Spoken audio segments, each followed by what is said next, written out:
Bonjour et bienvenue dans cette nouvelle vidéo sur le thème du solarpunk en classe de FLE. Alors, tout d'abord, voyons l'origine du terme solarpunk. Donc, le terme solarpunk est un mot valise qui vient de solar pour solaire, donc renvoie à l'énergie renouvelable, aux technologies vertes et à l'écologie, et de punk qui renvoie au fait de résister aux systèmes dominants, sociaux, économiques et politiques, d'inventer des alternatives, d'imaginer d'autres façons de vivre et de faire soi-même. Donc, avec le mot solar, donc pour soleil, on est vraiment dans un imaginaire lumineux, écologique, tourné vers la transition énergétique. Et avec le mot punk, donc là, on reprend l'esprit de rébellion et d'alternative donc de ce mouvement punk, mais non pas pour proposer un futur sombre, mais vraiment un futur positif. Donc, le mot punk de solar punk ne signifie donc pas rébellion pour rébellion, mais plutôt la volonté de transformer la société vers davantage de justice sociale, de coopération, de durabilité. Donc, on n'est pas dans quelque chose de naïf. En fait, les crises, elles sont toujours là, elles sont toujours présentes, mais l'homme s'adapte en utilisant la technologie et essaie de vivre le plus possible en harmonie avec la nature. Donc, voyons maintenant quand et où est né le solarpunk. Donc, l'une des premières utilisations documentées remonte à 2008 dans un billet de blog intitulé From Steampunk to Solarpunk, où l'idée était d'imaginer un futur plus optimiste et écologique que ceux souvent représentés dans la science-fiction dystopique. Donc, il se développe ensuite grâce aux manifestes, notamment le Solarpunk Manifesto, aux anthologies de nouvelles et aux illustrations. Le mouvement arrive ensuite en France un petit peu plus tard, surtout après 2018, avec des traductions, des conférences et des anthologies francophones. Le solarpunk cherche à répondre à la question à quoi pourrait ressembler un futur désirable, écologique et socialement juste, plutôt qu'à décrire un futur catastrophique. Donc c'est vraiment par la littérature que le solarpunk va vraiment se développer. En fait, les écrivains de science-fiction, certains écrivains étaient lassés en fait de cette vision du futur apocalyptique et avaient vraiment envie d'aller vers quelque chose de beaucoup plus optimiste, positif. Alors, on poursuit. Donc, caractéristiques du solarpunk. Donc, le solarpunk propose des visions d'un avenir où les sociétés humaines vivent en équilibre avec leur environnement grâce aux énergies renouvelables, à l'entraide et à des technologies durables. Donc, on reconnaît souvent le solarpunk grâce à la végétation intégrée aux villes, l'utilisation de l'énergie solaire et d'autres énergies renouvelables, l'architecture bioclimatique, les transports doux, les espaces collectifs et coopératifs. Alors, qu'est-ce que vraiment le solarpunk? Donc, le solarpunk, on le qualifie de mouvement culturel et politique. Donc, il y a une véritable réflexion sur la société. On imagine des futurs souhaitables pour inspirer des changements réels et profonds.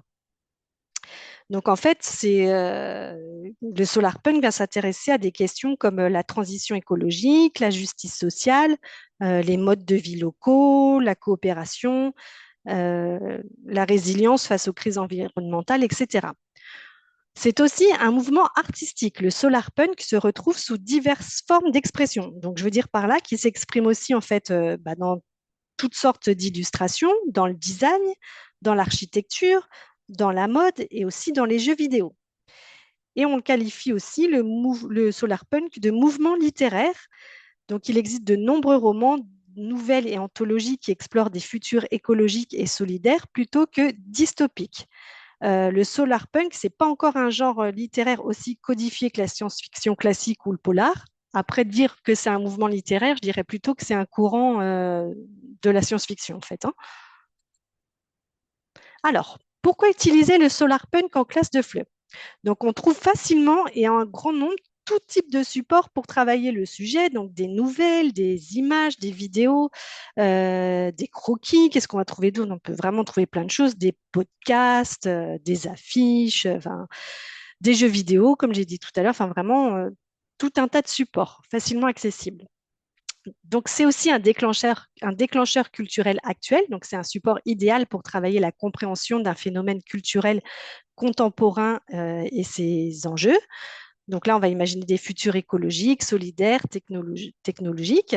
Donc vraiment, on est sur un sujet vraiment d'actualité. Donc c'est aussi un excellent support pour travailler l'argumentation, la description et la narration. Donc, on va pouvoir travailler tout un tas de fonctions langagières ciblées, comme par exemple décrire un lieu, décrire un objet. On va pouvoir demander aux apprenants d'exprimer une hypothèse avec si plus le présent ou si plus le futur. On va pouvoir leur faire travailler le fait de proposer, d'argumenter, de débattre en exprimant son accord, son désaccord. On va pouvoir leur demander de nuancer aussi en utilisant des termes comme bien que, quoique, etc. On peut aussi leur demander d'exprimer le but et la conséquence. Donc, on peut travailler vraiment énormément de fonctions langagières grâce au SolarPunk. Donc, ça permet aussi de travailler un lexique actuel et utile, comme le lexique des énergies renouvelables, du recyclage, de la mobilité douce, de l'agriculture urbaine. Qu'est-ce qu'on peut travailler d'autre encore? Enfin, vraiment tout un tas de lexiques autour aussi de l'entraide, etc. Donc, on peut leur faire vraiment travailler, développer le lexique de la vie citoyenne et de l'environnement d'une manière générale. Donc, c'est aussi un support motivant puisque le SolarPunk, on l'a dit, propose une alternative aux dystopies. Donc, contrairement à cette dernière, il envisage le futur avec, avec optimisme en fait, hein. Donc là, on s'inscrit vraiment dans quelque chose de positif. Donc ça va vraiment encourager l'expression personnelle sans être dans un thème qui soit trop anxiogène en fait, hein. Donc ça permet aussi de développer l'imagination et la créativité tout en résolvant des problèmes et en trouvant des alternatives. On peut aussi, grâce au SolarPunk, favoriser la collaboration et les projets collaboratifs, donc en formant des équipes pour réfléchir à un problème et créer ensemble des solutions. Donc, le SolarPunk va aussi offrir la possibilité de mettre en place des projets actionnels comme concevoir la fiche d'un éco-festival, créer le plan d'un éco-quartier, etc. Donc, l'apprenant va vraiment produire un objet concret en français, en fait, hein. Donc ensuite, le SolarPunk permet aussi de développer des compétences interculturelles puisque les apprenants peuvent comparer donc, les défis environnementaux de différents pays, des modes de vie durables, des représentations du futur dans diverses cultures. Le SolarPunk encourage également la pensée critique à travers l'analyse de différents supports comme des textes, des illustrations, des vidéos. Les élèves peuvent réfléchir à des sujets d'actualité. C'est aussi un sujet qui ouvre de nombreux sujets justement de débat. Et le SolarPunk aussi permet de sensibiliser à l'environnement. Voilà.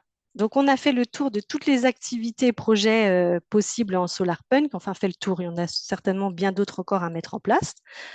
Donc, en résumé, le SolarPunk permet la création d'activités de projets nombreux en FLE en lien avec la littérature et les arts.